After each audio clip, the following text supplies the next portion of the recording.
My name is Jason, and I'm 30 years old as of a little over a month ago, which is surreal to say that I've turned 30 because if you'd asked me 4 years ago if I thought I would be here surrounded by friends and family and love and laughter and life's ups and downs, I would have said no.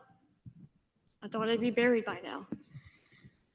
September 2020, I first got the news that I had 2 spots of dysplasia on my tongue, one moderate, one severe with in situ. And I held myself together and I nodded my head and rationalized with myself that this is only pre-cancer. It's not a big deal. But when I got inside my car and I put my hands on the steering wheel to start driving away, they fell, along with a torrent of tears.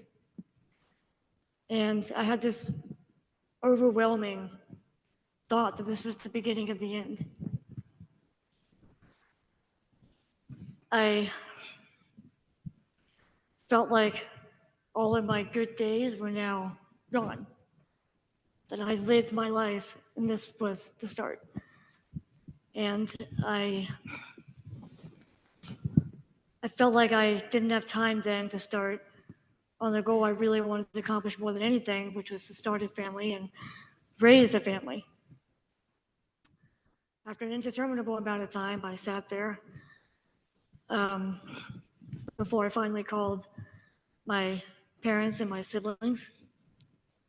And I only wish I'd done so sooner because they helped me realize that this wasn't the end, that this is only pre-cancer, and by definition, or by perspective of cancer, it was caught early. And so they reminded me that we were in this fight together. As a result of those 2 spots, I drove from North Carolina to New York, where I got up with Dr. Cutler, and he cut my tongue for the partial glossectomy, wide and deep, removed the spots, and unsurprisingly, I have nerve damage on my tongue and lost mobility. But all in all, it was a good surgery. It turned out well. I was back to work in 2 weeks, and I had a kind of a renewed sense of hope and a new sense of control in my life, because from then on, I would be seeing a local oncologist every 3 months with the intention that I wouldn't be caught, or I should say we wouldn't be caught unawares again. So fast forward 1 year, during that 4th visit, the doctor discovered a new spot. And he took a biopsy. And I steeled myself, preparing to hear that it was another pre-cancer, and telling myself that I'd already done this once before, I can do it again. But life's full of surprises, and it wasn't pre-cancer. It was head and neck squamous cell carcinoma stage 2. I remember him saying words after that diagnosis on the phone, but they had no meaning to them. And I left immediately from work to go home and managed to somehow, through pure shock, I can only assume, not to swerve into other cars. And I saw that was as far as my willpower could take me. Because as soon as I saw the face of my sister-in-law, she saw the expression written on my face, and she knew something was horribly wrong. And when we hugged, I started to feel my body giving up. My knees literally started trembling, and I felt like my body was an anvil on stilts. And I couldn't speak. I certainly couldn't see. But at that time, I still had a modicum of hope, because my family was a relentless support system of love and joy. But then over time, as a result of that stage 2, I had a PET CT scan following that to make sure that I hadn't metastasized. And that's when we discovered that it had, that at least on the PET CT, it showed that there was activity in the lymph nodes. And at that point, I hoped still that it wouldn't be on the opposite side of the tumor. And it was. It showed up on, came in for both sides or the opposite side, but the fact that it was a bilateral was a strong indication of an even more aggressive cancer than you would typically find. And at that point, that's where I kind of, my will to hope was at that point broken. I just kept hoping and then kept getting it shattered. And I got into this twisted system thinking that it was worse to assume, it was better to assume the worst case scenario. That was easier to manage than it was to constantly hope and have it torn to shreds. That led me down a very deep and dark hole. And I had thoughts like I should empty out my 401k. I shouldn't go through with the surgery that would require a partial gastrectomy, an even larger one than the first, and a full neck dissection. I thought it wasn't worth the risk of my quality of life. And I thought maybe I should just let the cancer take its course. Just live while I can in the moment, as I had previously said. And my family and my friends, they were able to convince me otherwise, that a life was worth living, even long, even with riddled with surgeries and medical disruptions. It's like they shone a light down this very dark hole, and they threw down a ladder and they pulled me up. And once I got that breath of fresh air, I had a stronger resolve that yes, this was worse. That yes, my prognosis in my life was worse. But even though at the time it felt like the middle of the end, I was able to look past that and say, I can start over from here and still live. And a part of that preparation was a big sigh of relief when, and even a bit of humor, when I talked to Dr. Cutler on the phone prior to this next surgery. I had asked him, how much can one tongue endure before being rendered dysfunctional? Because I like to talk. And he said, well, worst case scenario, I can take muscles from your abdomen and reconstruct your tongue. I paused and I said, my abdomen, huh? What does that do to my six-pack? I feel like I should be offended that that's what you find funny. But then he quipped with, it'll become a three-pack. And it was just helpful to have that kind of interaction with the doctor. And the surgery went well as one could have hoped. He took out 24 lymph nodes across both sides and all turned out negative. And then it really felt like, okay, now I have a second chance, a fresh start, and I'm going to take control of my life. And me and my family did a lot of research into just whatever was out there that might improve your chances of getting cancer in the first place. A part of that was changing my lifestyle, diet-wise. But that helped me kind of get another sense of control, and the element of control in my life made it feel like cancer did not control everything. as much as I wish the story could end there, it doesn't. 8 months later, I had a PET CT, and it showed activity again on the right side. So I had a second neck dissection,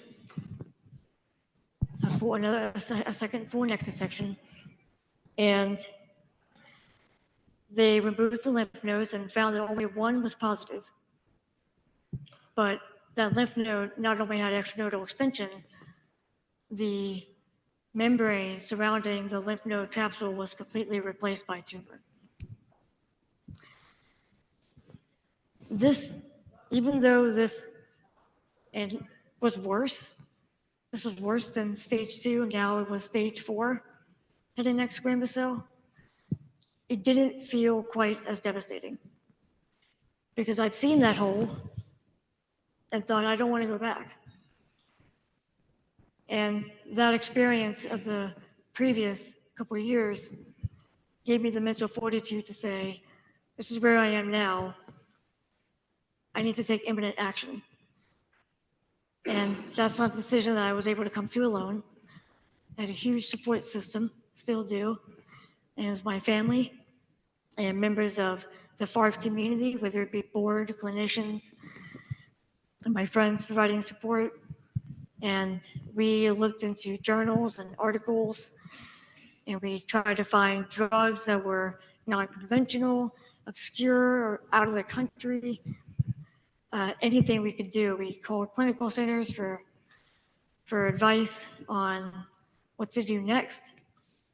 And what we landed on for adjuvant therapy was proton therapy. We decided that was the best course of action for me.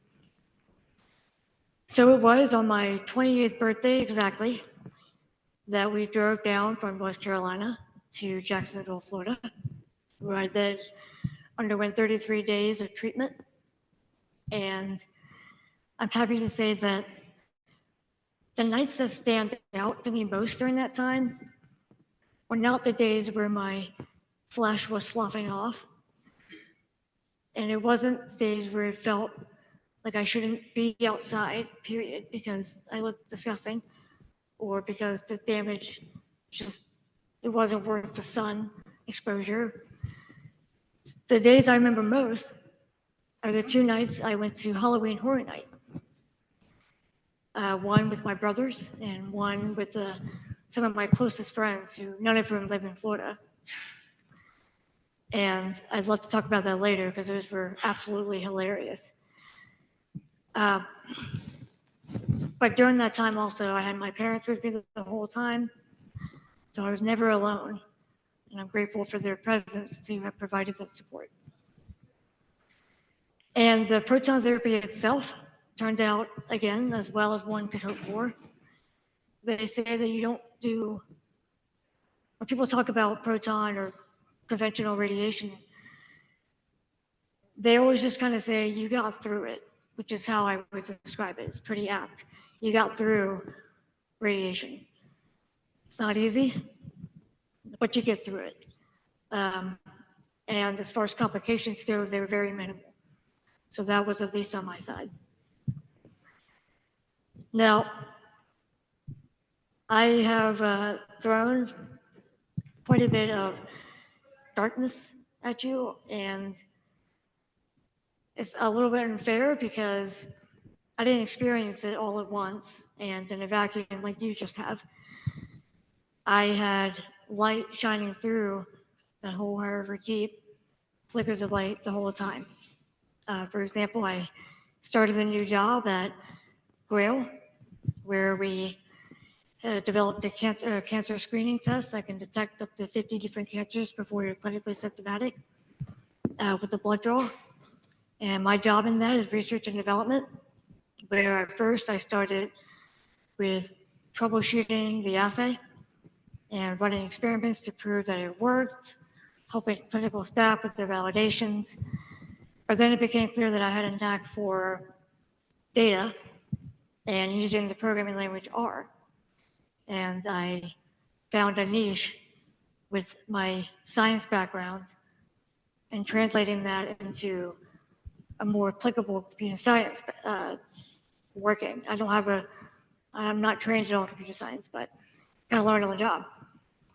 And I dub myself as a data architect now because I take data from multiple sources and I agglomerate it together, standardize historical data with current data, and I made my own functions to utilize APIs to scrape internal databases. And I provide this new data as other files for others to use or as interactive data, online data reports. I could go on and on about this job because I love it. I love what I'm learning. I love what I'm providing for others. And probably most impactfully, I love my coworkers. I mean, I'm surrounded day in, day out by just wonderful people. They make me laugh. I sit beside what I call my grand boss, my boss's boss. And he makes fun of me all day. And it's just a constant back and forth. It was so much fun. I had so much fun at work. But my job wasn't the only source of light that I had amidst the darkness. I've also done a lot of traveling. I went to Japan with my mom and one of my brothers for a couple weeks, 3 weeks. I went to San Diego, San Francisco, over the course of 3 weeks for work and personal reasons. And most recently, I was in Tennessee taking part as a family Olympian athlete, which again, awesome stories there. And I also went to South Korea 2 days after deciding I wanted to go to South Korea. And that was just so much fun. So throughout this time, I've had all of that traveling and still support from others. And I also picked up new hobbies, like a drum set, which previously I'd only done marching snare. So learned drum set, started forging metal, which has been really interesting. Started a tiny little Etsy business where I wrote my own automation code for automated order processing, and I love that. Hasn't made any money, but it is super fun in the process of doing it. So I say all that to say that while cancer may be my death, it's not going to be my life. And I think the best example I can provide for that is over the last year, I've been to a handful of weddings. And every one of them, I've had complete strangers come up to me and compliment me on my dance moves because I hit the floor hard, the dance floor hard. And yeah, and it's been obviously very difficult the last 4 years. But I'm here now, and that's largely due to you. You as the researchers and clinicians that are sitting here. I can't thank you enough for the progress that you've contributed to get me here today. I think the biggest pillar to my success was the interstate multidisciplinary collaboration that I had. I was seeing doctors in Cincinnati, Minnesota, New York, Florida, and then obviously FARF as the as board members and those specific boards. And the research you've done, that's why I'm here. And I want to encourage you to keep working, striving towards that, and thinking outside the conventional medical boxes, and sharing with others what worked and what didn't. Because I really think that was the biggest pillar to my success, at least with the health. So thank you for listening, and thank you for all that you've contributed.